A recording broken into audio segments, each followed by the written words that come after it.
कालू भैया चलो जल्दी, हमें खेत पर जल्दी जाना है। हाँ चिड़िया बहन, चलो जल्दी चलते हैं।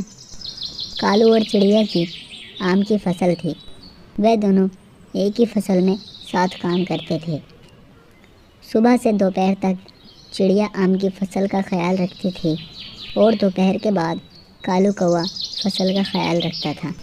कालू जी, मेरा और जग्गू का आम खाने बहुत दिल कर रहा है, हमें आम खाने हैं। हाँ पिताजी, मुझे आम चाहिए। बेटा, सुबह सुबह आम के पेड़ की तरफ न जाना, क्योंकि उस समय चिड़िया आमों का ख्याल रखती है। तुम दोपहर को आना, जब मैं आम के पेड़ का ख्याल रखूं। उस दिन चिड़िया की बेटी हनी वहाँ आई हुई थी। माँ, मुझे आम खाना है। बेटी हनी, रुक जाओ, कालू भैया आने वाले हैं। एक आम तुम ले लेना और एक आम हम कालू भैया को दे देंगे, क्योंकि उनका और हमारा हिस्सा आधा आधा है। नहीं माँ, मुझे आम दो। नहीं माँ, मुझे आम चाहिए, आम चाहिए, आम दो। चिड़िया 2 आम तोड़ती है। लो हनी बेटी, एक आम तुम खा लो और एक आम मैं कालू भैया को दे दूंगी। तभी कालू कौवा वहाँ आता है। ये क्या चिड़िया, तुम तो बहुत बड़ी बेईमान हो। यहाँ अपनी बेटी और खुद आम खा रही हो। ऐसे तो मैं भी कर सकता हूँ। नहीं कालू भैया, मैंने 2 आम तोड़े, एक आपके लिए और एक अपने लिए। चिड़िया, तुम मुझे कितना पागल बना रही हो। चोरी पकड़ी गई तो मुझे सफाई दे रही हो।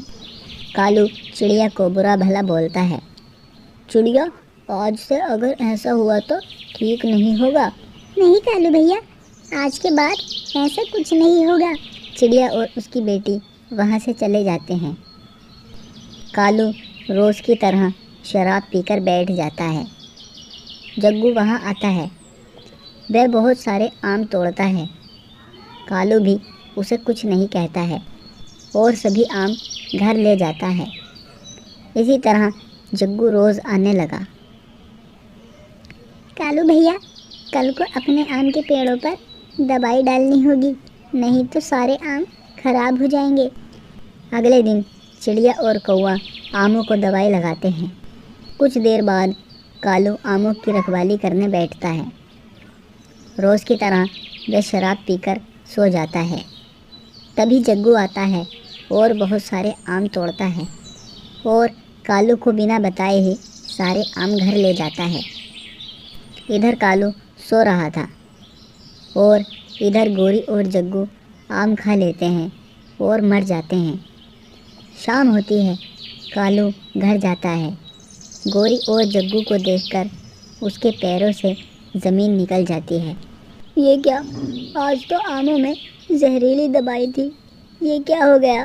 प्यारे दोस्तों, हमें शराब नहीं पीना चाहिए और ना ही गलत काम करने चाहिए, क्योंकि गलत काम का फल हमेशा गलत ही होता है। प्यारे दोस्तों, इस कहानी को लाइक, कमेंट और चैनल को सब्सक्राइब करना बिल्कुल ना भूलें।